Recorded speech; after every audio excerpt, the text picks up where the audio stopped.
Hello everyone, I am Dr. Neelu Prasad, Director, Astha IVF and Astha Book Hospital.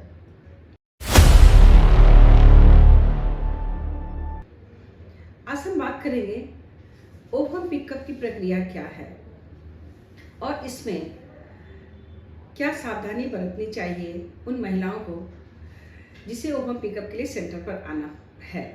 तो पहले हम बताना चाहेंगे कि ओवम पिकअप की जो प्रक्रिया है ये आईवीएफ का एक पार्ट है जिसमें हम महिलाओं को इंजेक्शंस देते हैं। लगभग 10 दिन का इंजेक्शन चलता है और उसके बाद जब फॉलिकल की साइज 18 mm से ज़्यादा हो जाती है तो हम 36 घंटा पहले एक इंजेक्शन देते हैं ताकि जो उसका बाहरी सेल है वो रप्चर कर सके और तब हम एक पिकअप की प्रक्रिया शुरू करते हैं। ओवम पिकअप की जो प्रक्रिया है वो अंडर एनेस्थीसिया की जाती है, पेशेंट को बेहोश करके, और हमारा जो सिस्टम है लैब का और आईवीएफ ओटी का वो प्लान किया जाता है और उसको अंडर एनेस्थीसिया सक्शन मशीन के द्वारा, सक्शन नीडल के द्वारा अंडे को पिक किया जाता है और उसको हमारे आईवीएफ लैब में एम्ब्रियोलॉजिस्ट को ट्रांसफ़र किया जाता है। ये जो ओवम पिकअप की प्रक्रिया है ये बहुत ही सिंपल है और रूटीन प्रोसेस है किसी भी आईवीएफ सेंटर का। प्रतिदिन ये प्रक्रियाएं जो ओवम पिकअप की है वो ओटी का एक शेड्यूल है, वो चलता रहता है। इसमें कोई घबराने की बात नहीं है। लोगों को डर लगता है कि इस दौरान क्या कॉम्प्लिकेशन हो सकता है, तो बताना चाहेंगे कि इसमें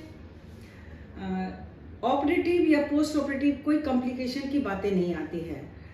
कभी कभी जब ज़्यादा अंडे बनते हैं तो एक जो प्रॉब्लम देखी जाती है वो कुछ महिलाओं में देखी जाती है जिसमें पीसीओ की कंडीशन है। तो उस कंडीशन में हम लोग उस महिलाओं को ट्रीट करते हैं, अल्ट्रासाउंड से कंफर्म करते हैं कुछ महिलाओं को कि कुछ तरह का पेल्विक कैविटी में कलेक्शंस तो नहीं है। तो ये बिल्कुल ही सेफ मेथड है और पिकअप करने के बाद 3 से 4 घंटे में महिलाओं को हम हॉस्पिटल से डिस्चार्ज कर देते हैं। इसमें कोई घबराने की बात नहीं होती है।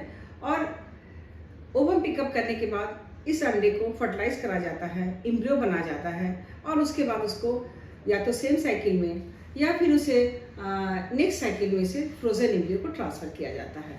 तो ये जो ओवम पिकअप की प्रक्रिया है वो आईवीएफ का एक पार्ट है। जो महिलाओं के लिए हम आईवीएफ प्लान करते हैं तो उसे हम पहले पिकअप करते हैं और उसके बाद हम उसे ट्रांसफ़र करते हैं। तो ये काफ़ी सेफ है, सुरक्षित है, इसमें कहीं कोई घबराने की बात नहीं है। घर जाने के बाद बहुत महिलाओं को आता है कि पिकअप करने के बाद घर में क्या सावधानी बरतनी चाहिए। तो एज यूजुअल ये वैसा कुछ भी नहीं है। वो 4 घंटे के बाद वो अपना सारा रूटीन जो प्रोसीजर है वो कर सकती हैं और नॉर्मली वो बिल्कुल ही अपना जो डेली रूटीन है वो आराम से फॉलो कर सकते हैं। धन्यवाद।